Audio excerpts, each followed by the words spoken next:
partition. I am an African, I'm here, and you guys have come all the way from Europe. And Menelik at that time claimed that his empire, the boundaries of that empire are to the Nile, to Lake Victoria, to the Indian Ocean, and to the Red Sea. Probably he had more claims than the areas inhabited by ethnic Somalis, but nonetheless, that was Menelik's circular letter. That was what Menelik started, was the expansion to the east, to the not only Somali but Oromo inhabited areas, to the south, to the southwest, and that is how the modern Ethiopian empire came to be. So Menelik's notion of land grab, of really imperial expansion, was something which was coterminous with Ethiopian nationalism, as it was very much articulated by Menelik.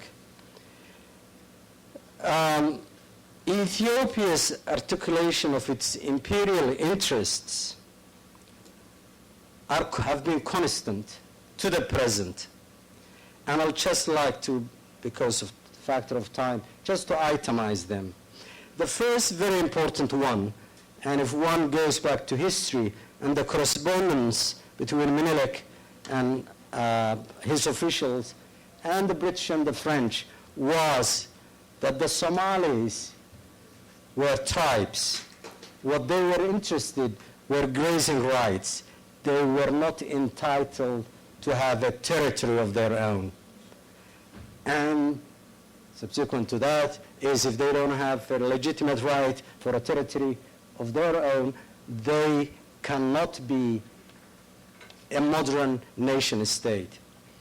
That is a theme that to this day Meles has been saying, that these are clans. They don't have the capacity to self-govern. And lo and behold, I'm sorry to say this, the least developed country probably in the world, which has the least machinery for modern governance, is putting on airs of teaching Somalis how to self-govern. The other point, which is a theme that's constant, is that Ethiopia is a Christian nation state. That is the Ethiopian highlands. That Coptic Christianity was the state religion, and therefore, and anybody who doubts that, there are any number of books. Probably the best book I know of is John Markakis's book.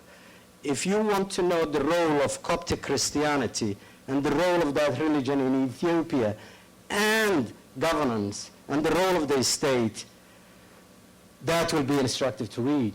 Coptic Christianity was the state religion. Therefore, there was no place for Muslims or Falashas, people who practice Judaism, or, interestingly, fellow Christians, the Lutherans, who are mostly the Oromos. The issue of Coptic Christianity, the issue of Ethiopia as a Christian island surrounded by a Muslim sea or ocean, is a constant, and it's something that Ethiopia loves to play upon. The third factor, which is a constant, is that of access to the sea.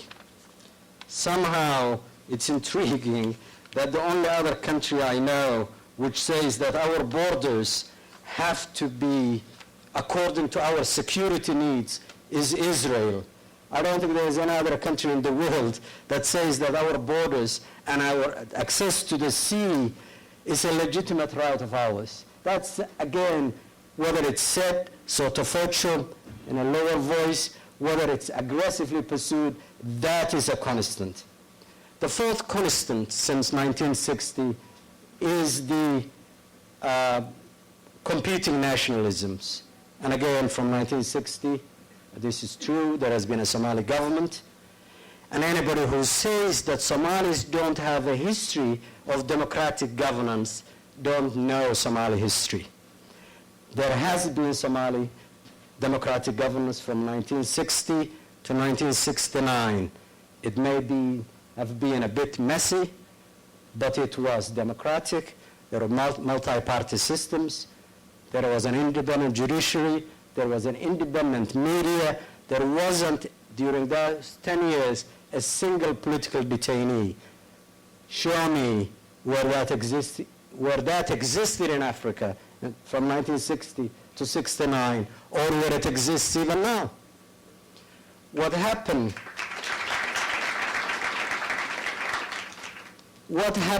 and this is again a factor in modern times and goes back to the 19th century, is the pulling effect of the internal differences and conflicts of European powers, of superpowers. Let me not spend too much on that, but one has to be, if we don't read history, we're condemned to repeat that.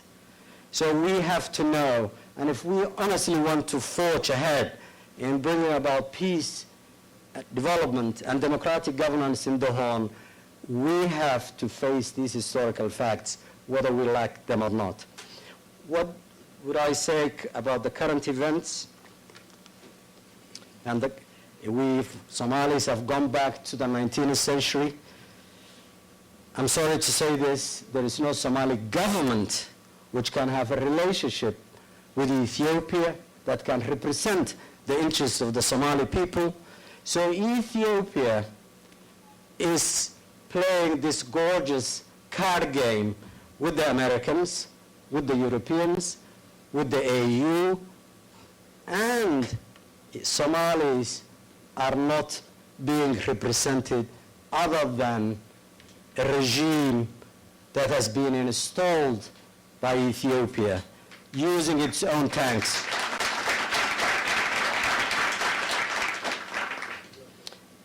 The minority regime, yes, we accept that. What exists in Ethiopia, we're aware of the recent developments in Ethiopia, particularly how Meles and the TPLF came to power, the role of the Americans and the Europeans to ease out Mengistu and bring this regime. We're aware of their supposed pressure to democratize, and lo and behold, they have elections. But we know the outcome of those elections. We know what this minority regime, brutal regime, has done to its people in Addis Ababa and urban areas. We support and we're in solidarity with all the Ethiopian peoples who are struggling against